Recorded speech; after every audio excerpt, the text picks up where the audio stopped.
Ça a été 18 années heureuses. Bien sûr, dans un ministère d'évêque, il y a des joies, il y a des difficultés, il y a des soucis, tous les problèmes remontent à l'évêque, hein. Mais dans l'ensemble, j'y ai vécu de très bons moments.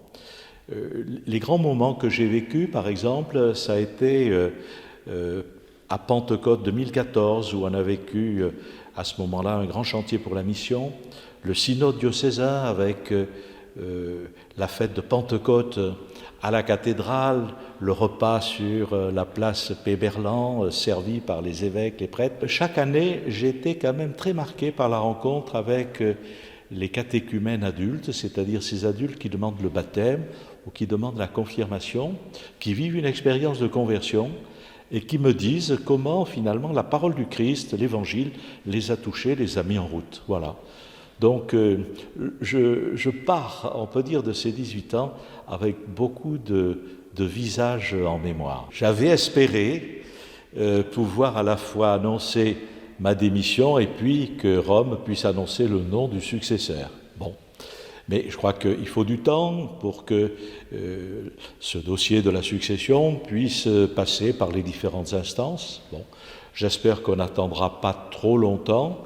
J'aimerais bien peut-être que ce soit avant Noël, voilà. Ceci dit, il y a l'entre-deux, et donc ce qui est prévu par l'organisation ecclésiale, c'est que le collège des consulteurs, qui s'est réuni, donc aujourd'hui, élise l'administrateur diocésain. Voilà, ce qui vient d'être fait à travers le choix de l'évêque auxiliaire, qui de fait est bien placé pour assurer cet intérim. C'est un intérim où l'évêque doit prendre les décisions qui s'imposent liées à l'actualité. En même temps, il doit éviter aussi de prendre des décisions qui engageraient trop l'avenir, parce que ces décisions sont réservées au nouvel archevêque qui viendra. C'est toujours un problème pour un évêque donc, qui quitte sa fonction d'évêque titulaire de prendre sa retraite quelque part. Voilà. Où va-t-il aller ? Bon, en général, beaucoup rejoignent leur région d'origine. Moi, je suis de Marseille, mais en même temps, j'avais des attaches familiales avec l'arrière-pays, qui est les Alpes de Haute-Provence, et en particulier Digne. Je sais que c'est un diocèse où il y a peu de prêtres, hein. Ils sont 27 pour tout le diocèse en activité, et donc je me suis dit, là je peux, je crois, apporter une aide utile, et de fait, l'évêque de Digne m'accueille très volontiers. Voilà. Donc je vais être sur le terrain, retrouver un ministère plutôt paroissial, tel que je l'ai connu à une époque de ma vie, mais ça me plaît. Et puis, en même temps, je reste cardinal pendant 5 ans encore, donc c'est aussi chaque mois 1 ou 2 voyages à Rome pour un certain nombre d'activités.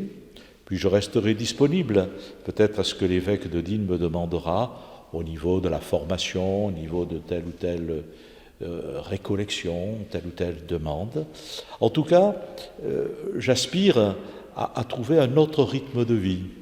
Si c'est un retrait de la responsabilité d'archevêque, ce n'est pas vraiment une retraite du ministère pastoral, on reste prêtre toute sa vie.